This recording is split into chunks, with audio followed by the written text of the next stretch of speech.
Reog itu yang awak nampak semalam itu adalah reog. Barongan ini adalah sarung muka ataupun topeng. So barongan ini besar. Jadi kalau kita kata tarian Cina ataupun Lions Dance itu barongan.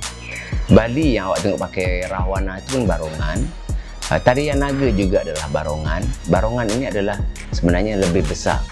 Dan reog Ponorogo yang semalam itu adalah satu jenis barongan yang ada di dunia lah. Sejarah reog kat Malaysia ini adalah hasil daripada perjalanan yang dibawa, budaya yang dibawa oleh orang-orang Indonesia yang berketurunan Jawa Timur, terutamanya Ponorogo. Sebenarnya dia agak besar, Ponorogo, Blitar, Trenggalek semua ada. Tapi kita balik, yang itu reog adalah reog Ponorogo. Dia bawa sekali dengan budaya dia sekemari. Kalau dari segi permainan dia itu sama je lah lebih kurang. Kalau ke Malaysia, dan bagaimana keadaan dia di Malaysia, di kampung kami lah, kampung kami Parit Bugis, sampailah ke seluruh Muar ni, kami ada setiap kampung lah, paling kurang ada satu reog, kumpulan reog, setiap kampung. Tetapi pada hari ini, di Muar, hanya satu-satunya reog yang ada di Parit Bugis inilah yang tinggal. Berbanding Batu Pahat. Batu Pahat ada beberapa kumpulan. Namun begitu, yang betul-betul asli orang sini, orang Malaysia, anak Malaysia yang main tidak banyak. Tapi oleh kerana sejarah ini ada sejarah panjang daripada ini, dia ada dua. Sama ada berbentuk, pertama peniaga bawa, migran yang bawa apa semua kan. Kalau minimum pun saya rasa boleh dikatakan sejarah awal paling lambat 1700 dah sampai. Kat awal-awal pun saya ingat tahun-tahun 1500, dia macam mana saya kata awal-awal begitu. Kita kembali pula kepada sejarah sebelum 1511, maknanya zaman-zaman kerajaan Melayu Melaka. Zaman itu kalau kita belajar, banyak transaksi perdagangan di antara tanah Melayu dengan dunia, terutamanya Indonesia. Jadi orang Jawa ada satu perangai, kemana dia pergi, dia akan membawa identiti Jawa. Jadi masalah orang Jawa pula, saya ada identiti, dibawa sekali budaya Jawa.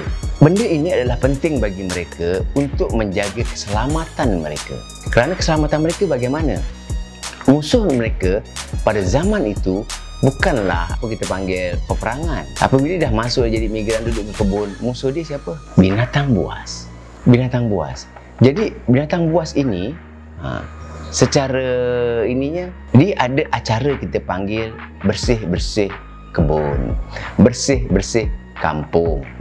Macam mana cara bersih-bersih kebun, bersih-bersih kampung? Kerana orang kampung, dia, awak ingat tahu, kita tak ada pagar, tak ada apa. Macam mana ketanaman kita, keselamatan anak-anak kita, kampung kita boleh terjaga? Jadi pada waktu itu, mereka menggunakan elemen berhubung berbaik sesama makhluk. Jadi bersih-bersih kampung ni, siapa yang bersih-bersih kampung ni? Jadi dia terpaksa gunakan elemen metafisik tu tadi. Dia tak adalah nak cerita macam mana, tapi harimau itu dia boleh jadi kawan, supaya dia selamat. Hari ini kita tak berkawan dengan harimau, tak ada masalah. Isunya adalah kita zaman itu, itulah dia punya medium dia untuk yang kita yang di kampung-kampung ni bawa. Barongan ini, kalau kita kata ada unsur-unsur kesyirikan apa semua, saya boleh kata ada, jawapan pertama, dan boleh kata tak ada. Sejauh mana kita memahami dan menilai erti syirik itu sendiri. Kerana untuk hari ini, untuk mengadakan ini, kita akan adakan dia sebagai persembahan dan dengan jatilan apa semua tu. Jadi, apa yang anda lihat malam tadi itu, saya rasa adakah ada elemen kesyirikan? Secara peribadilah, kan?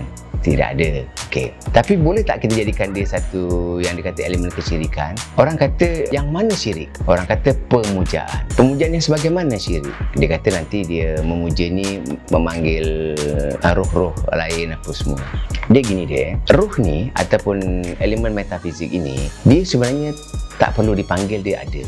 Dan dia masuk di dalam kita punya kesenian, apa pun bentuk kesenian, dalam keadaan yang bersesuaian. Siapakah kalau yang datang? Ada tak malam tadi awak tengok dalam show tu, nampak tak elemen metafizik ataupun elemen spiritual ada dalam permainan tu? barongan bukan dalam bentuk kesurupan.